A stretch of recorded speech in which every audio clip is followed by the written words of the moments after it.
Hello again. Okay, so welcome back to Wild Patch Homestead. Welcome to my kitchen. My name is Steph, and thanks so much for hanging out with me today. I am going to make a gluten-free short crust pastry, and I'm going to make the savory version. There is a sweet and savory version of this. So this is from Grown and Gathered by Matt and Lentils, and I have been really inspired by this book. I've read this book a couple of times now and I love it. This time though, I really am going to get stuck in and try some of their recipes. So there's another video as well that I have created with their bread recipe. I'm not sharing their recipes and the exact measurements. You will need to get the book or have a look on their website. They have got a bunch of recipes on their website. I haven't checked to see whether the recipes in the book correlate to what's on their website. They're also on Instagram, so maybe have a squiz for them. This book is from the library, so you can definitely get out there and borrow it as well. Now, okay, so I'm just interested to try this, and I just wanted to show you guys like what's in it rather than going through all the measurements and delve too deep, and just kind of see what it turns out like. I mean, I have no idea. I do a very generic recipe. It does say I need to have my food processor or blender, but I am just going to try using this little tool, which you use to make scones and pastry, basically. So I'm going to give that a whirl because I've packed my other stuff. I am thinking about getting them out and unpacking them because I'm really struggling without a couple of things, but that's okay. I'm rambling. Let's get cracking. Rightio, so it says to put into your food processor, all the dry ingredients.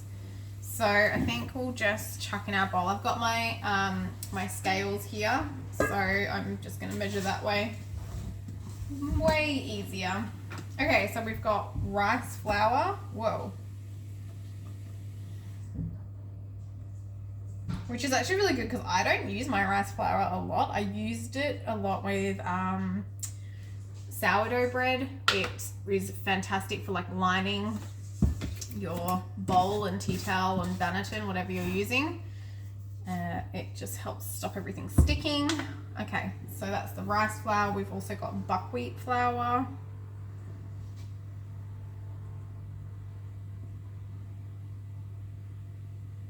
Beautiful. Oh, I'm gonna need to get more of that. And tapioca, which this has been sitting in my cupboard for so long. It's another one that's just really good to start using. So this is another reason why I was really excited to see their recipes, because I was like, oh, it's got a bunch of stuff that like I have, I just don't use much. Well, that's really fine. Beautiful. Okay, what else have we got? Oh, sugar. And a pinch of salt. The salt I can do. I'll have to go get the sugar.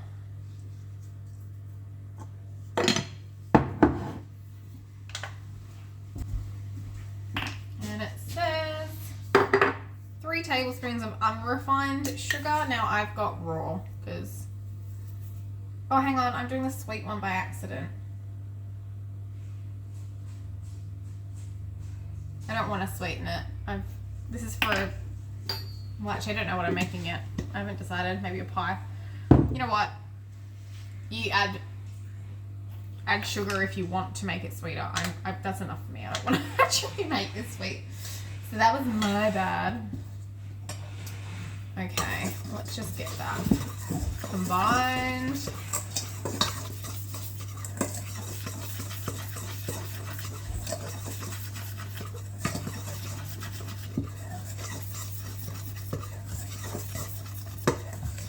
Cool.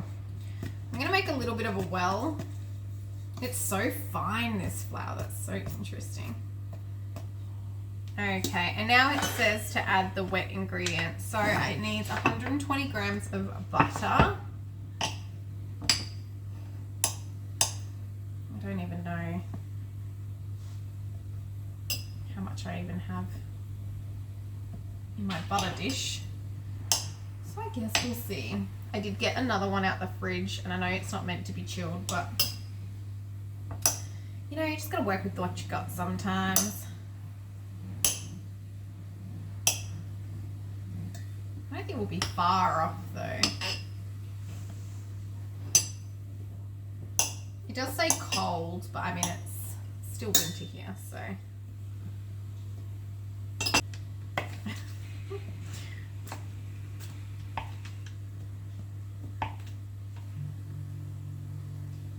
That will do.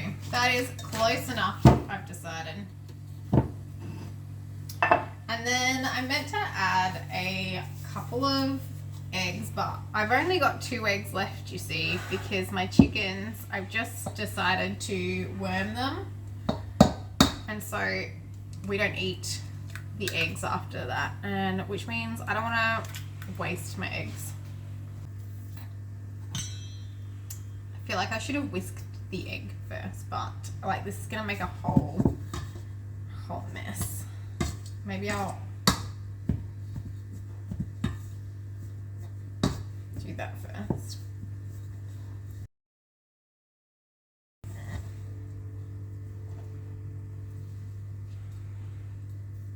I've never used this before, but I figured if I don't have a food processor or we have an issue with the power, I'd like to have something so I can, you know, still cook or bake, because we have gas and fireplaces and stuff, and you just never know. It's always good to learn new skills with new things, just in case.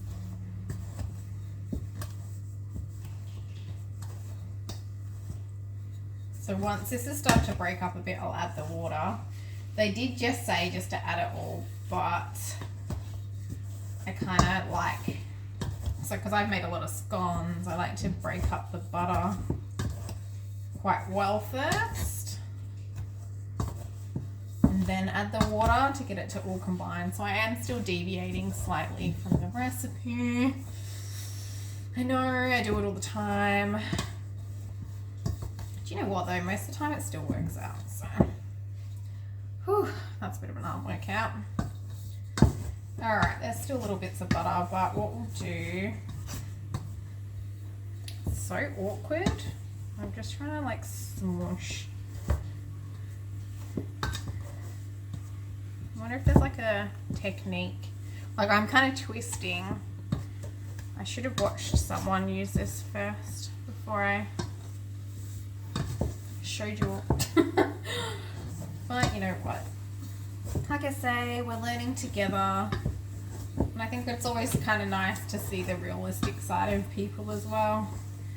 We don't all start off with this lifestyle knowing everything. We've all got to learn some way or another. You're never going to learn unless you just go and give it a crack. Alright, so it's, hopefully that's not too much water. Actually, you know what? I might even just get this part, like get my hands in here for this bit, because I like to be able to feel the dough and really like see where it's at. Especially because I've not used these flours before, and so I'm not as familiar. So I'm just using the tips of my fingers to like rub that through. You can see like I haven't barely done anything. It's already kind of holding together, which is a really good sign. I mean, I've got a bit of water there. I can always add a little bit more water if I need to. But, you know, the more you work it, the more it kind of comes together.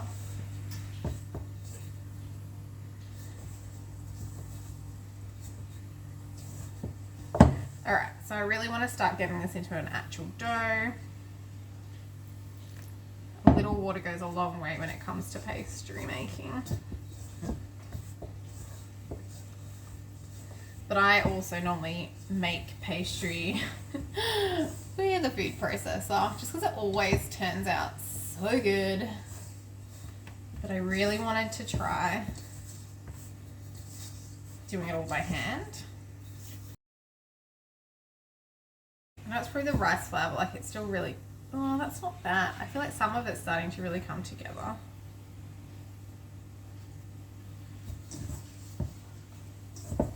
Let's just keep working it for a bit before we get excited and add water. Cool. Like, I'm actually really happy with how this is going. And it really hasn't taken me very long, maybe 10 minutes to get like all my ingredients out and get everything sorted. Alright, look, I don't really want to keep kneading it for a million years, so what I might do is wrap it up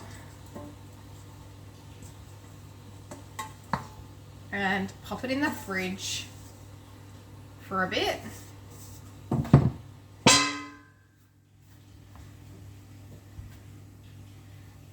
And it should, like, once it's chilled, I'll be able to like roll it out really nicely. Ooh, that's feeling really good. A little bit crumbly still. Maybe we'll work it for a couple more minutes.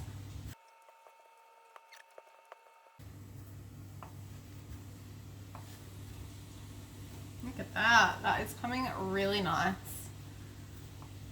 I guess you just don't rush these things, hey?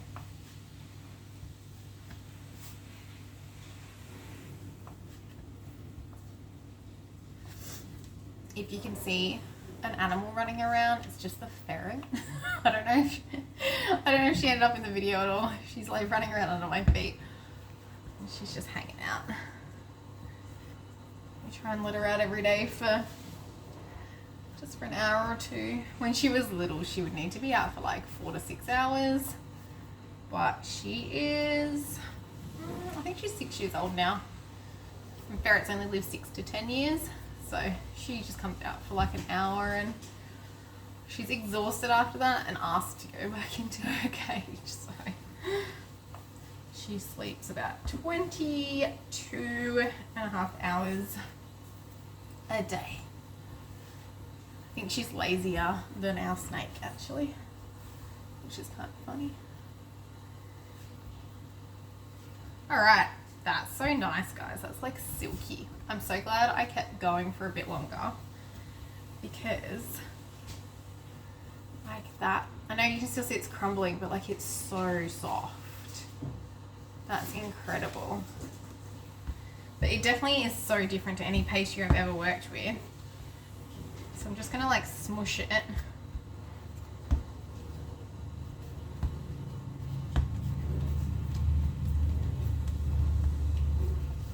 What I also like to do with my pastry is if I'm gonna like roll it out into a circle later, I like to kind of put it into a little circular like little pad, I guess you'd kind of call it. I just feel like it rolls really nicely after that. Oh, so happy. Oh, I forgot to get baking paper when I went shopping.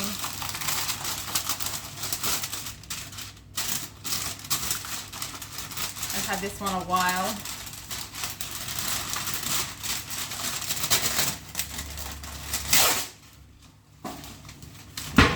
Cool. Well, let's get that chilled. Oh, that may not have been enough.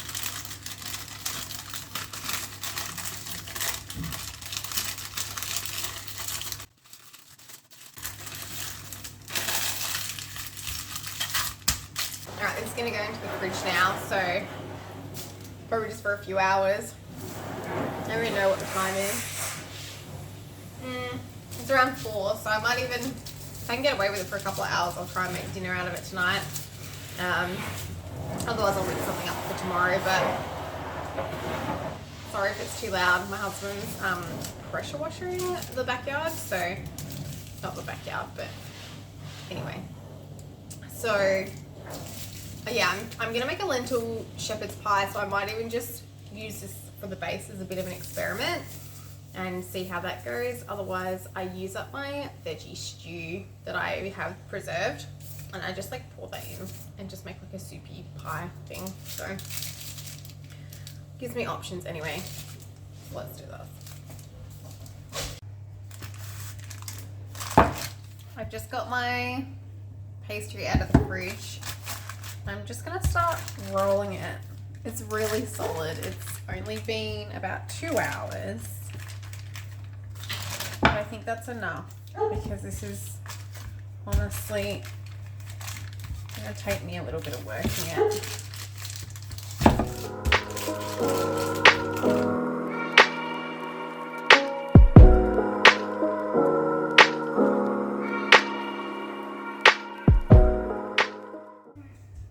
just going to sprinkle my rice flour down a little bit. I don't need much.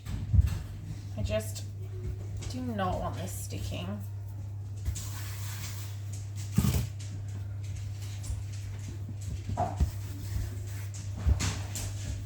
So I actually think I could get quite a lot out of this, and I really had no idea how much I was gonna get. But what I'm gonna do is just kind of roughly get it out so that I can get my pie on the go. Because I've made my lentil filling ready. Oh no! And so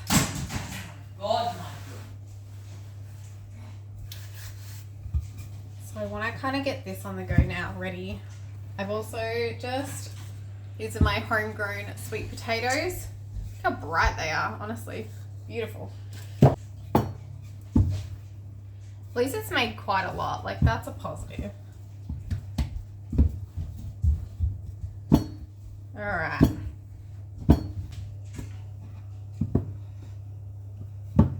Let's just try and roll it onto the rolling pin. That will help prevent it breaking up too much. Now this is pretty thick. I don't think I would normally roll it out this thick, but let's get this on here and see how it goes. Oh, good.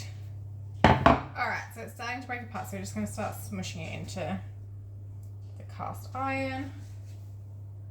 That's already fallen off. That's falling off.